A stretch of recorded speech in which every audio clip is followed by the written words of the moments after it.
So it's time to say farewell to Porto. It's 8:05 in the morning. We've just weighed anchor. We're heading down the river. We've got quite an ebb tide behind us, 6.97 knots, and the engine's basically in tick over. So it's romping down the river here. We're thinking there might be a little bit of swell in the entrance because there's a bit of swell, Atlantic swell coming in, river coming out. That could make for a few standing waves, so we'll see how that goes as we get out there. But at the moment there's not a lot of wind, a little bit coming in from the west, which could be useful. And the forecasts are a little bit all over the place. Some say it's going to be westerly, some southwesterly. Westerly will be good for us, southwesterly will be motor sailing. So we'll see how the day shapes up.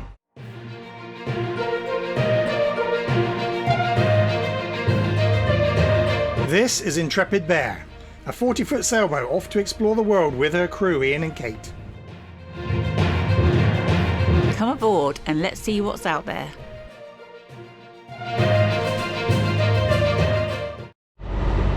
Yeah, the entrance to the harbour is well ruffled up. There's a few standing waves there as we expected with a 3 or 4 knot tide romping out. So that could be a little bit spadooshy.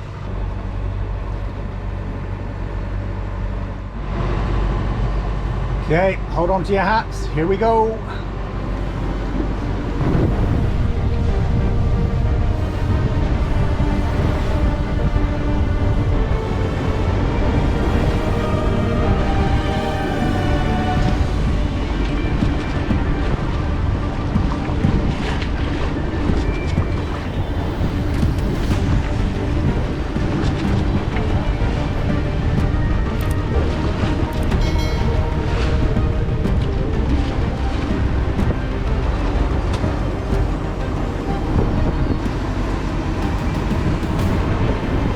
Going across because those fishermen are all reeling crazily.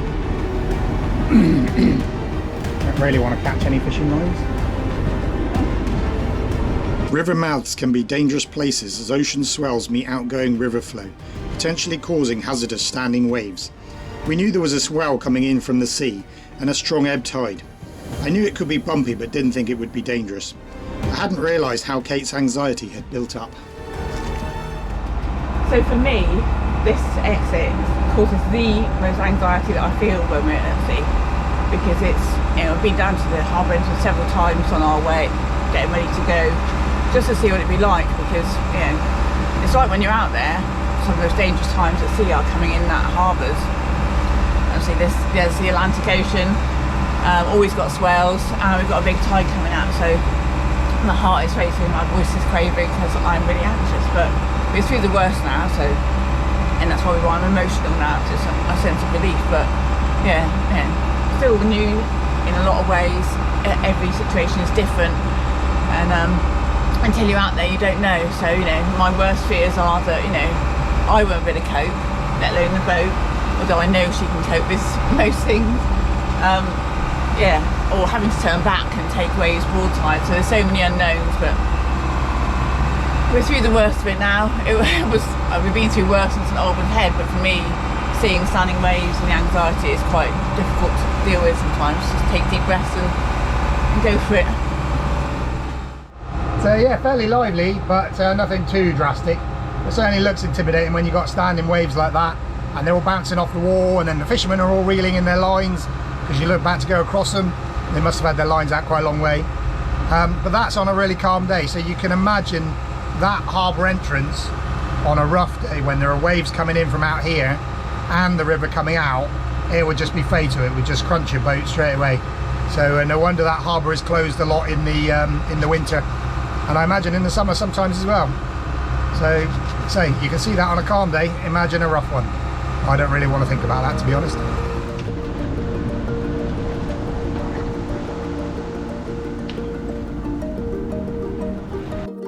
So we're all that leaving. I don't think I ever said where we were going, but we're aiming to get down to Lisbon or Cascais, however you say it, which will be about 36-hour passage.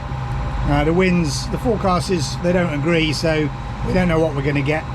There are several places on the coast we can dive into if we need to on the way down, but if it stays reasonable, and hopefully we get a bit of assistance from the wind, if not, actually be able to sail would be nice. We'll be in Cascais tomorrow, Friday afternoon sometime. So that's where we're going. Are you excited? Yeah, ready to move on.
A rolly sunrise coffee. It's been quite a rolly night. Boat's been going 30 degrees either way a lot of the time. Had a bit of wind for a little while, then it went away again. Never turned the engine off. But we've got about 4 hours to go now. Kate's gone for her morning sleep. I've just got up at sunrise. And yeah, it wasn't a great night. Just like I say, the wind was all over the place and the swell was hitting from the sides. There was 25 knots of wind, there was no wind, it was on the nose, it was right for a little while.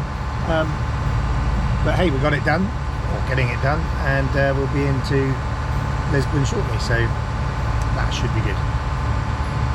Yeah, not a huge amount of sleep due to lots of fishing boats and radar targets. But that's okay, we're used to these night shift things, so it's all good, nearly there.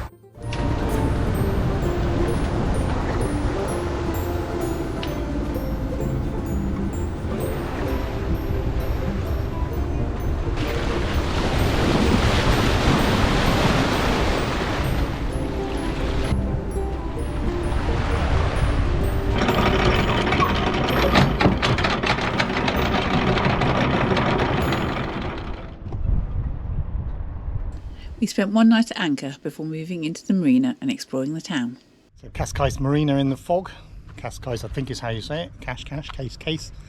Yeah, thick fog, but it's really warm. And we're off to have a look in the centre of Cascais and see what we can see.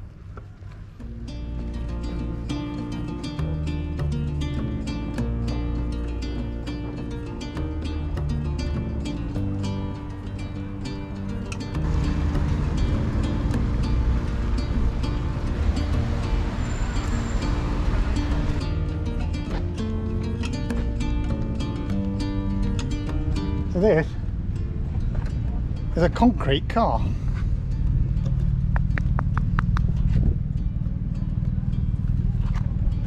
It's obviously been moulded from a proper car mould, or even from a car or something like that, but it is actually a concrete car.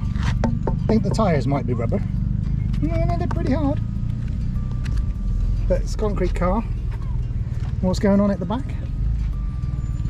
We don't know what's going on in the back, do we? But At the back, that looks like an eye when we were walking up towards it just now. yeah, It's some kind of. that is actually a concrete car, which is quite interesting, really. Strange. We had been told that Cascais was a stunning, not to be missed place, but if I'm honest, and perhaps because Porto is a hard act to follow, we were somewhat underwhelmed and disappointed. This beach was covered in rubbish, graffiti and frequented by drunks engaging in antisocial behaviour. We took a walk out to a beauty spot called Bocas do Inferno, which, whilst breathtaking, was also spoiled by a serious litter problem.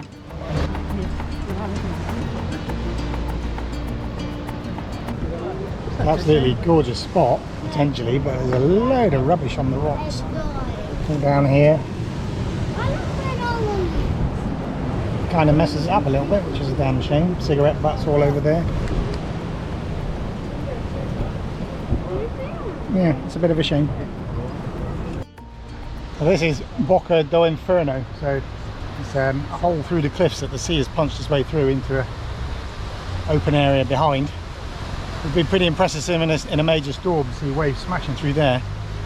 But yeah, it's cool. It's a bit like Lulworth Cove in Dorset, and Stair Hole or Durdle Door, any of those.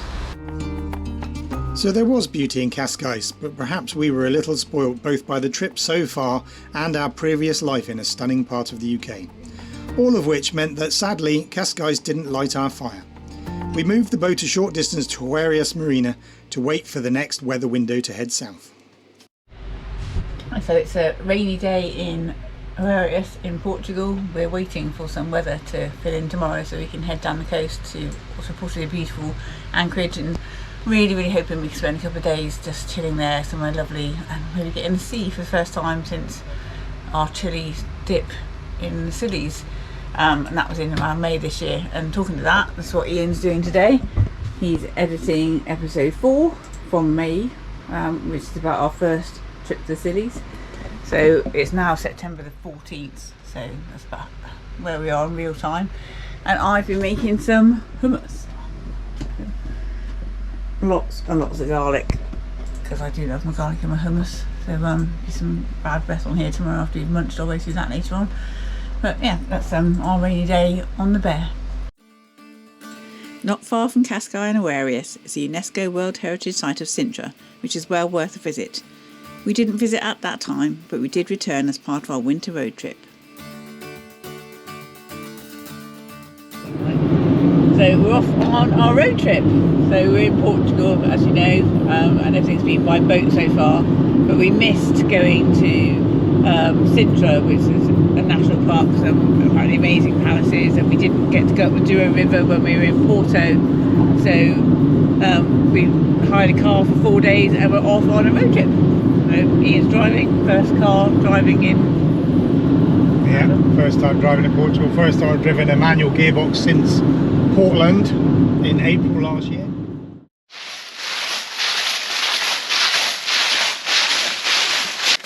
It'll be the first autumn leaves we've seen this year. That's January, and we're in a place called the Convent do Capuchos, which is an ancient convent of Capucho. Of what? Franciscan monks. Franciscan monks, not Capuchin monks. No, I don't know what the Capuchins come from, but yeah, Franciscan monks. Oh. The Capuchins convent was built in 1560 in an isolated setting, chosen for its natural conditions. The convent is built into the rocks and makes much use of cork, which is abundant in the area. So specifically, they used a lot of cork in the construction. So there's an awful lot of cork trees in this area, and cork is a big thing. And you can see it all over. Here. Here. Goodness. The ceiling and everything's made of cork. Yeah, I bet this cork is quite good insulation. Yeah, and soundproofing. Yes. Oh, look at this.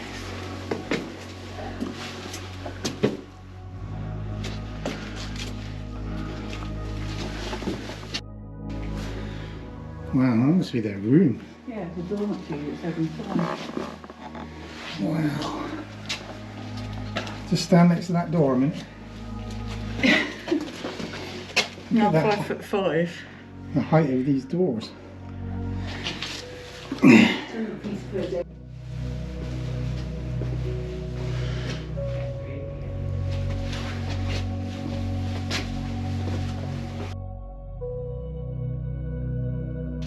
Regardless of whether you're any religious or not, this is quite an incredible place. It's all on different levels, built into the rock, clad with cork tiles everywhere. There's still some original ceramic tiles as well, some up here, look.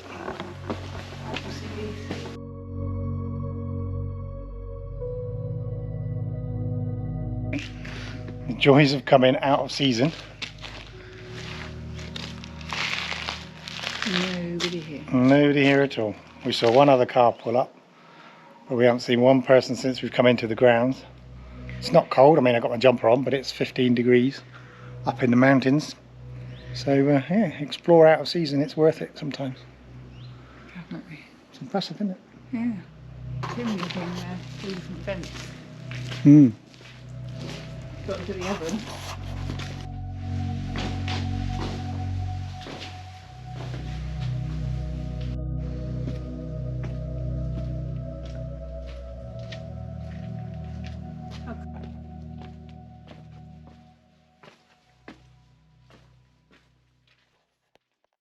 And in complete contrast to the austerity of the convent is the opulence of Peña Palace.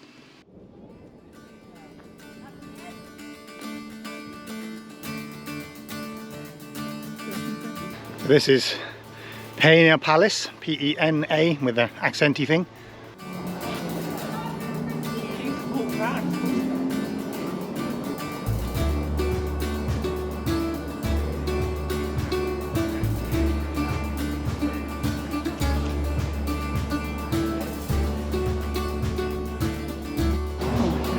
Go where we fancy. I know Ian's filmed it, but I want to show you, I'm fascinated by this doorway. I mean, it's also very eclectic. All the styles are very different, but this is just incredible. He's got shells there, and he's got a tree and grapes above his head. He's got fish tails for feet. And there's all coral and fish, so coral and shells there. It's just, I don't know why. And a lot of the architecture is very eclectic, but quite why he is there, I don't know.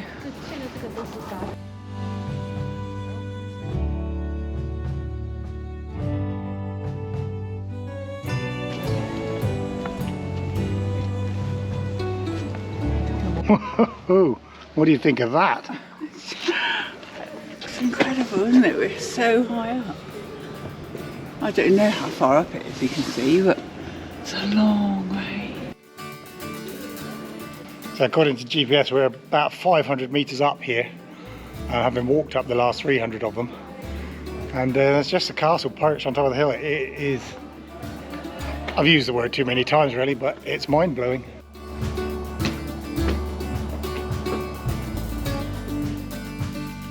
Just below the bustling palace grounds is a nice tranquil woodland walk. This is the Valley of the Lakes. What otherwise known as? The Val de Lagos.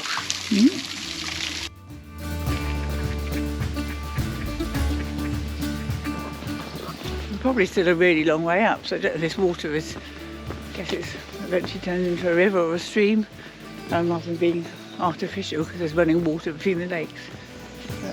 But Ian will tell us how far up you still are. 395 or 305, can't got my glasses on. About 300, about 300 feet above, meters above sea level. And there's the duck castle.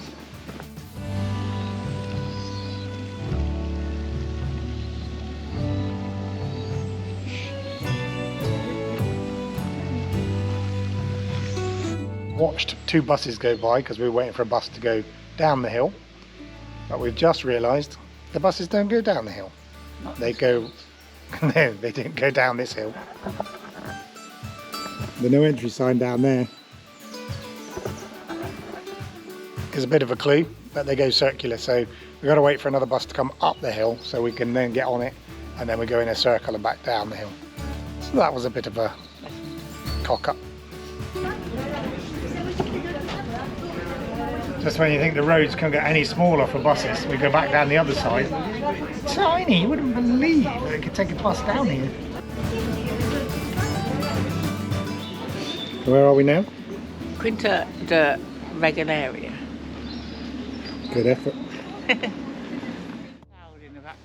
Quinta de Regularia was once a private residence for the super rich. It is an ornate house and fascinating gardens, but for us, the standout feature was the well or inverted tower leading to a maze of tunnels at the bottom. So what are you expecting in here? I'm not sure what to expect. Some kind of well? Yeah.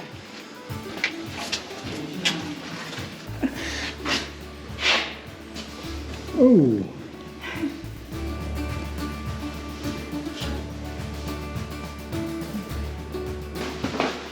So yeah, this is the initiatic well, and we're going all the way down the steps, down to the bottom.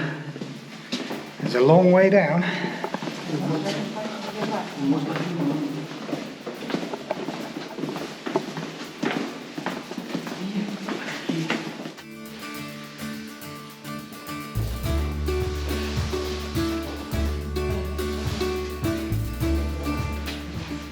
And then from the bottom of the well, we've got these underground tunnels that lead off somewhere. Who knows?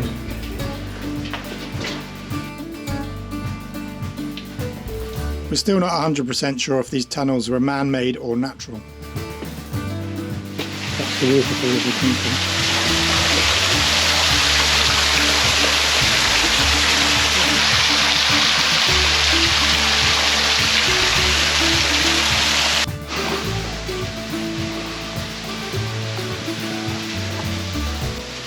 This is the other end of the tunnels we were in just now, with the waterfall at the end of them. This is just much more than it's man-made in terms of stepping stones, also steps down and stuff, like you say, somebody's fantasy. Extravagant fantasy.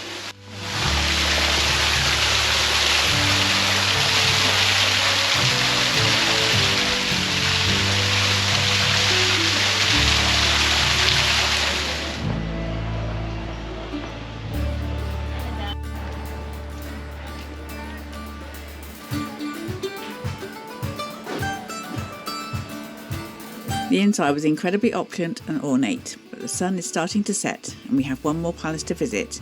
And as the bus didn't show up, we took a more unconventional method of transport, an electric tuk-tuk.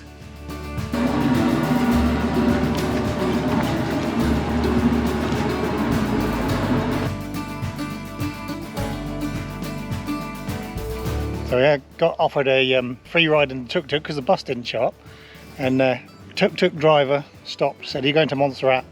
I'll take you there, no cost, I'm on my way home anyway." We tried to pay, but wouldn't take any money, so yeah, that's really kind. And now we are where? Montserrat Palace. Montserrat Palace. So I'll have a quick look around here before the sun sets, because it's going down. It's only 3:30, but it's going down behind the hills quite soon. So have a look around, and yeah, that'll be it for the exploring today. So that's the Palace of Montserrat. Again, I don't know a lot about it, but I think it is just some rich person's residence, as far as I know. Do you know any more? I don't know. I mean, most of the palaces up here are just, you know, the wealthy from many years back.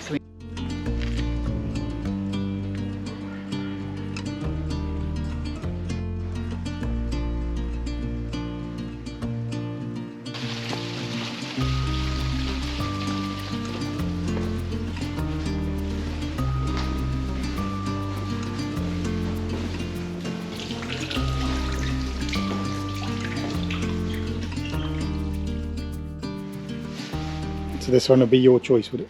Yeah. Can Of we all? have it? Can we have it? Yeah. Yeah, see what we can do. You better start saving your pennies. Yes, it's just about the right size. It's nice crowns. Yeah. But until we win the lottery, Kate will have to make do with Intrepid Bear. And it's time we return to her, ready for the next leg of our journey, where we actually get the sails up. So do join us for that next time. And please remember, if you enjoy our channel, hit the subscribe button as it helps us a lot. Cheers for now.